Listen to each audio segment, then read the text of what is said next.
Hello what's up everybody, my name is Nick and welcome back to my YouTube channel let me flow.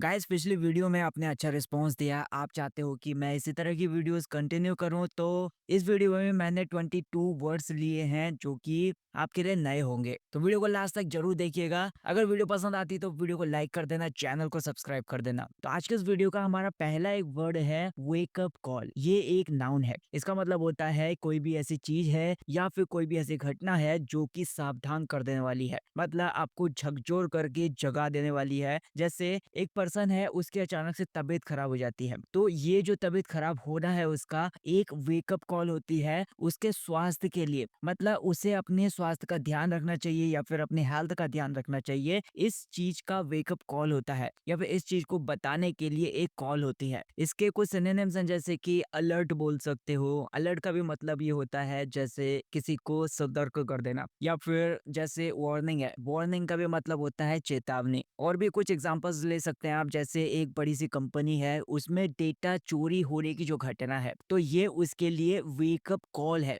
मतलब आने वाले time में जो भी सुरक्षा प्रणाली है या फिर सिक्योरिटी सिस्टम है, उसको मजबूत किया जाए उस कंपनी के अंदर। ये सारी की सारी चीजों को याद दिलाने वाली है या फिर इस सारी चीजों को लेकर वो सावधान कर देने वाली है। अगला वर्ड है हमारा डॉक यार्ड। ये एक नाउन है, मतलब जहाज निर्माणशाला। मतलब एक ऐसी जगह जहाँ पर जहाजों का निर्माण होता है या फिर जहाजों की मरम्मत होती है। जैसे जो समुद्री व्यापार होता है या फिर जो नौसेना होती है, इंडियन नेवी होती है, वहां पर ऐसे काम होते हैं। जैसे मुंबई में एक मैगजॉन डॉक यार्ड है, तो भारत की सबसे पुरानी डॉक यार्ड्स में से एक है जो, तो वहां पर जहाजों का निर्माण होता है, जहाजों की मरम्मत होती है। तो इसके कुछ सिनोनिम्स है, जैसे कि शिप यार्ड बोल सकते हो, मतलब जहाँ पर शिप्स को रखा जाता है, शिप यार्ड हो गया। हार्बर हो गया, मतलब बंदरगाह हो गया, या फिर पोर्ट को भी आप डॉक यार्ड कह सकते हैं, मतलब जहाँ पर जहाजों का निर्माण होता है, एक ऐसा केंद्र। नेक्स्ट वर्ड है हमारा कंजेस्टेड। ये एक एडजेक्टिव है, मतलब कुछ भी है, कोई ऐसी जगह है जो कि भीड़ वाली है। जैसे मुंबई की जो लोकल ट्रेन्स हैं वो कंजेस्टेड होती हैं, मतलब बहुत ज्यादा भीड़ भाड़ वाली होती हैं, बहुत ज्यादा लोगों से भरी हुई होती हैं। ओवर क्राउडेड भी बोल सकते हैं, मतलब लोगों से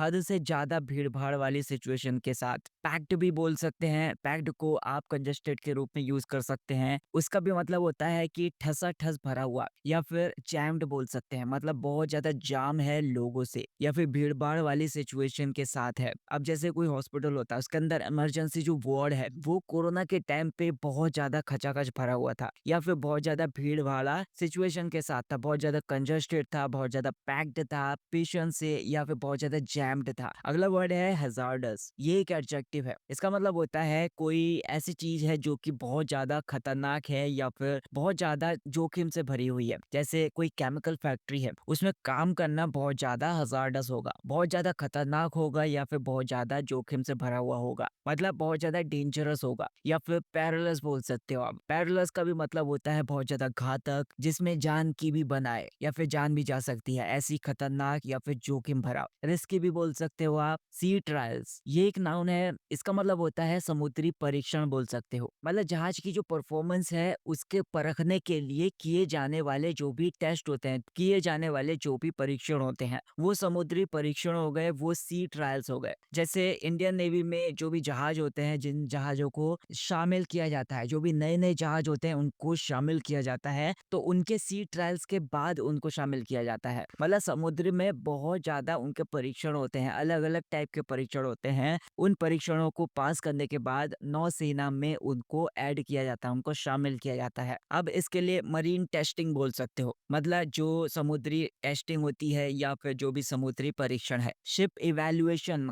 का मतलब यही हो गया जहाज का मूल्यांकन करना। तो यहाँ पर नेक्स्ट वर्ड है हमारा स्ट्रिंजेंट। ये एक एडजेक्टिव है, मतलब कुछ है जो कि बहुत ज्यादा कठोर है, बहुत ज्यादा सख्त है। जैसे नियम होते हैं बहुत ज्यादा सख्त होते हैं, बहुत ज्यादा कठोर होते हैं। आप एग्जाम्पल के साथ समझ सकते हैं, जैसे स्कूल में एग्जाम्स होते हैं, तो उस टाइम पर जो नियम हो जाते हैं स्कूल के, बहुत ज्यादा सख्त हो जाते हैं। या फिर जो भी नियम लागू किए जाते हैं परीक्षा के दौरान, तो वो जो नियम होते हैं वो बहुत ज्यादा सख्त नियम होते हैं या फिर बहुत ज्यादा कठिन नियम होते हैं। कोविड-19 के टाइम पर भी सरकार ने बचाव के लिए बहुत ज्यादा स्ट्रिंजेंट गाइडलाइंस जारी की थी, मतलब बहुत ज्यादा सख्त गाइडलाइंस जारी की थी, या फिर बहुत ज्यादा सख्त कठोर कानून या फिर जो गाइडलाइंस हैं उनको लागू किया था। इसके लिए आप सिनोनिम्स बोल सकते हैं जैसे कि स्ट्रिक्ट हो गया मतलब बहुत ज़्यादा सख्त है कुछ, या रिगरस बोल सकते हो बहुत ज़्यादा सख्त है मतलब बहुत ज़्यादा कठोर है। सी वर्दी ये एक एडजेक्टिव है। इसका मतलब होता है जैसे कोई भी ऐसी चीज है जो कि समुद्री यात्रा के लिए जरूरी है।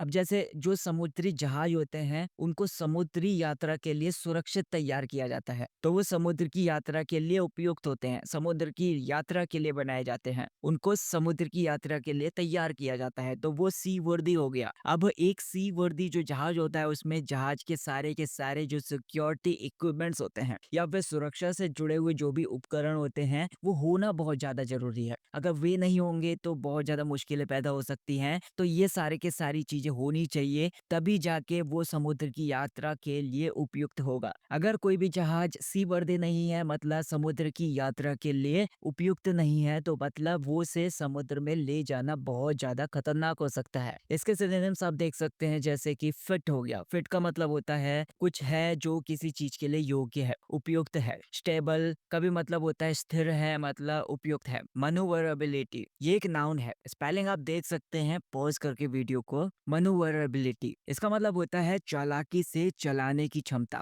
चालाकी से क्या चलाने की क्षमता? चालाकी से जहाज को चलाने की क्षमता, चालाकी से या फिर आसानी से जहाज को नियंत्रित करने की क्षमता। जैसे कोई भी जहाज को चलाने वाला है तो अगर उसकी जो मनोवरेबिलिटी है मतलब जहाज को चलाने की जो भी क्षमता है, उसकी उस पायलट की जो भी क्षमता है, उसी चीज पर डिपेंड करता है कि जहाज सुरक्षित होगा या फिर नहीं, या फिर जहाज की जो सुरक्षा होती है वो पायलट की मनोवरेबिलिटी के ऊपर ही डिपेंड होता है। किस तरीके से जहाज को कंट्रोल करता है या फिर किस तरीके से आसानी से चालाकी से उसकी जो क्षमता होती है चलाने की जहाज को, तो उसे मनोवरेबिलिटी बोल सकते हैं। मतलब उसको कंट्रोल करने की जो क्षमता होती है जहाज को। स्ट्रेन्यूअस, STRENUOUS, स्ट्रेन्यूअस ये एक एडजेक्टिव है। इसका मतलब होता है श्रम साध्य, लेकिन आप इसे थोड़ा सा डिटेल से समझ सकते हैं। जैसे कोई भी काम है उसमें बहुत ज्यादा मेहनत करनी पड़े, बहुत ज्यादा अगर मेहनत करनी पड़े तो वो जो काम होगा वो बहुत ज्यादा स्ट्रेन्यूअस होगा। अब जैसे पहाड़ पर चढ़ाई करते हैं, पहाड़ पर क्लाइंबिंग करते हैं, माउंटेन क्लाइंबिंग करते हैं, तो उस टाइम पर मेहनत बहुत ज्यादा करनी पड़ती है। तो वो जो काम है पहाड़ पर चढ़ाई करना वो स्ट्रेन्यूअस है। जैसे वेट लिफ्टिंग करनी पड़ती है या फिर बहुत ज्यादा स्ट्रेसिंग करनी पड़ती है, तो उस टाइम पर ये जो एक्सरसाइज होती है वो बहुत ज्यादा स्ट्रेन्यूअस होती है, बहुत ज्यादा श्रम साध्य होती है, मतलब मेहनत से भरी हुई होती है, क्योंकि जो हमारी सेहत के लिए फायदेमंद भी है। क्योंकि ये जो एक्सरसाइज होती है वो हमारी सेहत के लिए फायदेमंद होती है, इसीलिए लोगों के द्वारा वो की जाती है। ऐसी मेहनत भरी एक्सरसाइज की जाती है, ऐसी स्ट्रेन्यूअस एक्सरसाइजेस किया जाता है। इसके लिए आप सिनोनिम्स देख सकते हैं। आर्जुअस, आर्जुअस का मतलब ये होता है बहुत ज्यादा कठिन है, बहुत ज्यादा मेहनत से भरा हुआ है।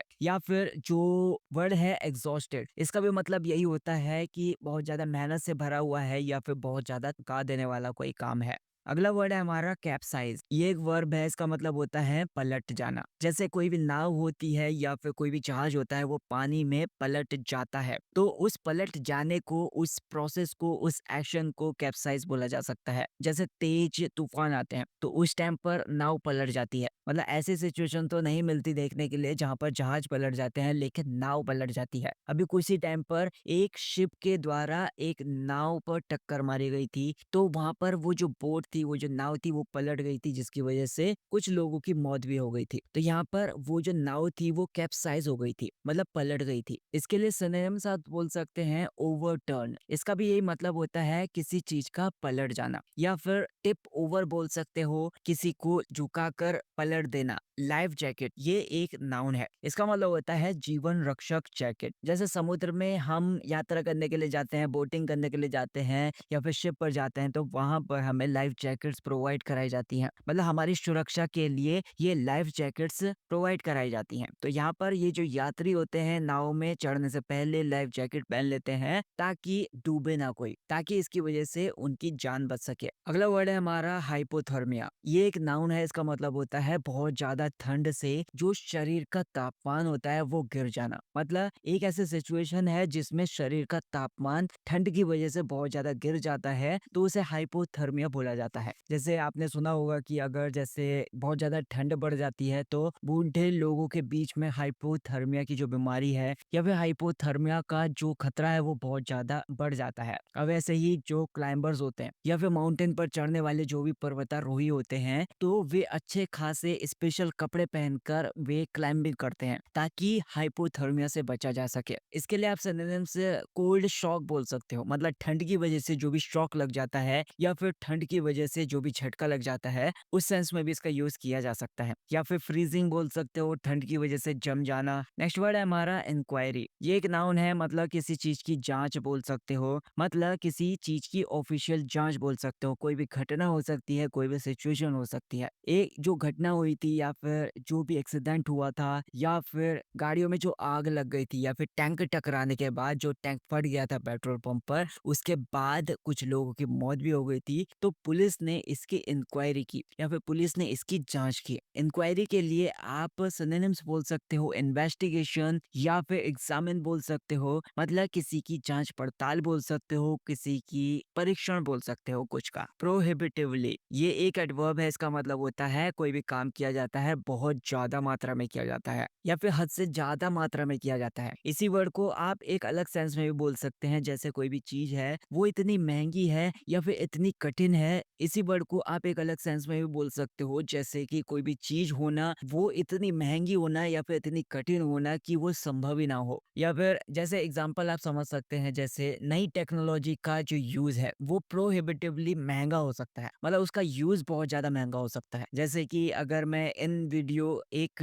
एआई वेबसाइट है उसमें वीडियोस प्रोवाइड करवाई जाती हैं, लेकिन उसमें ऑटोमेशन वीडियो का फीचर है, मतलब उसे स्क्रिप्ट दे दो और वीडियो तैयार करके दे देगी। लेकिन उसमें जनरेटिव मीडिया का एक ऑप्शन आया है, लेकिन उसका जो सब्सक्रिप्शन है कम से कम 12,000 रुपए महीना है। अगर हमें जनरेटिव मीडिया का यूज करना है, जनरेटिव इमेजेस का यूज करना है या फिर जनरेटिव वीडियोस का यूज करना है, तो हमें 12,000 रुपए महीना देना पड़ेगा। और उसमें भी कुछ क्रेडिट्स मिल जाएंगे आपको कि एक महीने में या फिर एक हफ्ते में इतनी बार ही आप इसका यूज कर पाएंगे या फिर इतने लिमिटेशंस तक ही आप जनरेटिव मीडिया का यूज कर पाएंगे। तो कितना महंगा हो सकता है। अगर जैसे जैसे नई टेक्नोलॉजी बढ़ रही है उसका हमें फायदा तो हो रहा है, लेकिन ये महंगा भी हो सकता है, प्रोहिबिटिवली महंगा भी हो सकता है। नेक्स्ट वर्ड है हमारा सर्वाइवल स्किल। ये एक नाउन है, मतलब जीवन रक्षा कौशल बोल सकते हो या फिर जीवन को बचाने की जो भी स्किल है, जो भी कठिन सिचुएशन में है, ऐसी जो स्किल है जो कि जीवित रहने में मदद करती है, तो वो सर्वाइवल स्किल्स हो गए। इसके लिए आप सर्वाइवल टेक्निक्स बोल सकते हो या फिर जीवित रहने के लिए जो टेक्निक है वो सर्वाइवल टेक्निक्स हो गई। प्रिपेयर्डनेस ये एक नाउन है, इसका मतलब होता है किसी चीज की तैयारी बोल सकते हो। जैसे कोई भी सिचुएशन है उसके लिए पहले से ही तैयार हो जाना, ऐसे सिचुएशन या फिर इस प्रोसेस को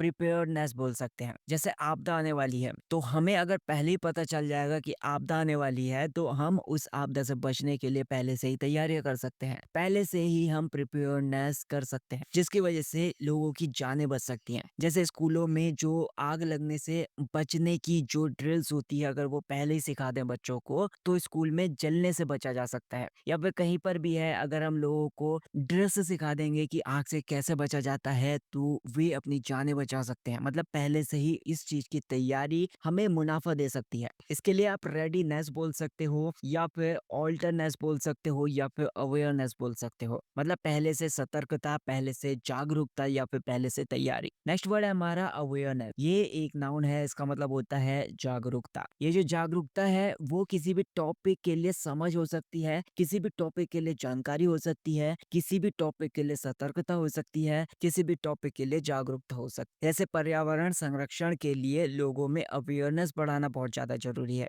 मतलब पर्यावरण संरक्षण के लिए लोगों में जागरूकता बढ़ाना या फिर सतर्कता बढ़ाना बहुत ज्यादा जरूरी है। या फिर सड़क सुरक्षा के लिए अवेयरनेस का अभियान चलाया जाए तो वो बहुत फायदेमंद होगा, मतलब जो सड़क सुरक्षा है उसके लिए जागरूकता फैलाई जाए तो वो बहुत ज्यादा फायदेमंद हो सकता है। तो इसके लिए आप कॉन्शियसनेस बोल सकते हो, मतलब सचेतना बोल सकते हो या फिर नॉलेज बोल सकते हो, जो कि पहले से ज्ञान है, पहले से जैसे किसी के अंदर जागरूकता है, किसी के अंदर सतर्कता है। अगला वर्ड है हमारा फोस्टर। ये एक वर्ब है, मतलब किसी को प्रोत्साहित कर देना, मतलब किसी चीज को बढ़ावा देने के लिए उसको प्रोत्साहित कर देना, या फिर जैसे कोई भी पर्सन है उसको बढ़ावा देने के लिए उसको प्रोत्साहित कर देना, उसको एनकरेज कर देना। जैसे यहाँ पर सिनोनिम्स आप बोल सकते हैं, किसी को एनकरेज कर देना, उसको बढ़ावा दे देना, या फिर उसको प्रोत्साहित कर देना, या फिर किसी का सपोर्ट करना, मतलब उसका समर्थन करना। नेक्स्ट वर्ड है हमारा इनहॉस्पिटेबल। INHOSPITABLE,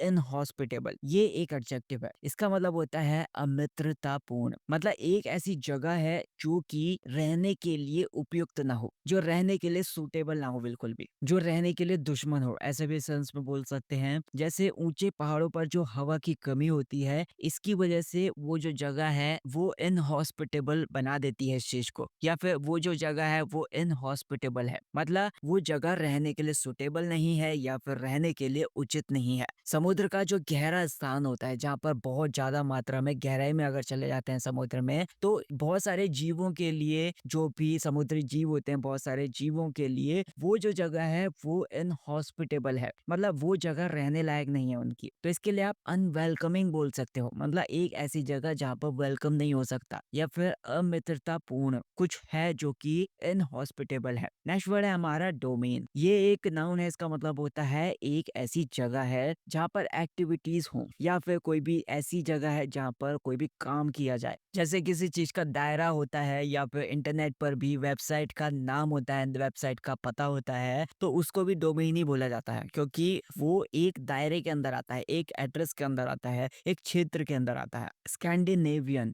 SCANDINAVIAN, स्कैंडिनेवियन, ये एक एडजेक्टिव है। इसका मतलब होता है उत्तरी यूरोप के देशों से जुड़ा हुआ, जो नॉर्थ यूरोप के देश हैं उससे जुड़ा हुआ कुछ भी है तो वो स्कैंडिनेवियन है। जैसे आप समझ सकते हो, स्कैंडिनेवियन जो देश होते हैं उनका जो लाइफ स्टाइल होता है वो बहुत ज्यादा आसान होता है, बहुत ज्यादा हेल्दी होता है। So that's it guys for this video. I hope आपको वीडियो पसंद आई होगी। वीडियो को लाइक कर देना, चैनल को सब्सक्राइब कर देना। Thank you so much for watching this video.